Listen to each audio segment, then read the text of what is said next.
ni Jacqueline at Cherry. Marami nga ang iugnay sa pagkamatay rin ni Cherry Hill. Totoo nga bang may sumpa ang ganitong klaseng kasabihan? Totoo kaya na kapag may number na ganito sa edad ng isang tao ay dapat siyang mag-ingat, kaya naman isang matinding awareness para sa inyo ang kasabihang ito, na tagmang-tugma sa pagkamatay ng dalawang iconic actress.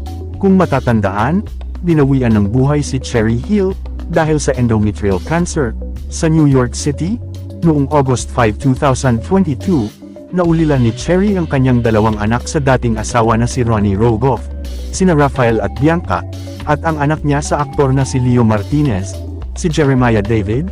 Samantala, nagsimula naman ang karera sa pag-arte ni Jacqueline Jose noong 1984, nang ipakilala siya bilang isa sa mga bida ng Chicas, ng Baby Pascual Films and Associates.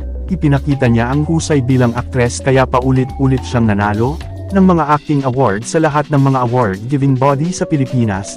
Sa mga hindi nakakaalam, si Cherry ay mula sa pamosong Eigenman Showbiz Clan. Anak siya ng mga artistang sina Rosemary Hill at Eddie Mesa, kapatid niya ang mga aktor na si Mark Hill na ama ng anak ni Jacqueline na si Andy Eigenman. Ngunit ano nga ba ang napansin ng mga madla tungkol sa pagpanaw ni Cherry Hill at Jacqueline Jose? Hindi pa nga noon naglalabas ng official statement ang pamilya ni Jacqueline Jose tungkol sa pagpanaw nito, ay agad na nga itong pumalat at laman ng mga balita sa mga ilang news outlets.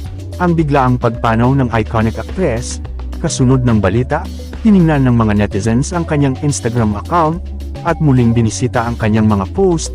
Isa sa mga post na nakakuha ng atensyon ng mga madla ay ang post niya, tungkol kay Cherry Hill noong 2022, ating maalala, pumanaw ang La Primera Contrevida noong August 5, 2022, My Cherry, caption pa nga ni Jacqueline Jose sa kanyang naging post, kung saan ibinahagi niya ang isang magandang larawan ni Cherry.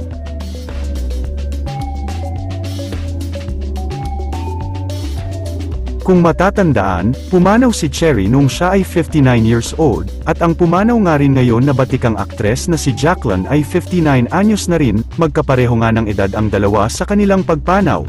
Marami nga ang nagsasabi na ang mga 9-enders sa edad ay may high risk umano na pumanaw. Sa comment section, kapansin-pansin na ang lumang post ay nakakuha ng mga komento mula sa ilang mga madla.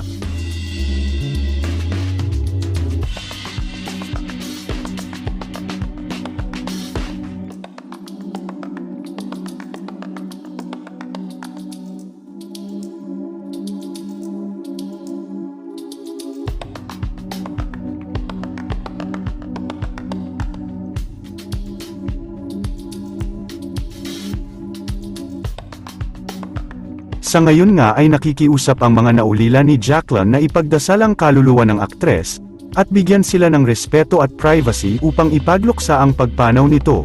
Samantala naglabas na nga ng official statement ang anak ng namayapang aktres na si Andy Eigenman, tungkol sa kung ano ang tunay na rason ng pagpanaw ng kanyang ina. Ayon kay Andy, atake sa puso ang ikinamatay ng kanyang ina.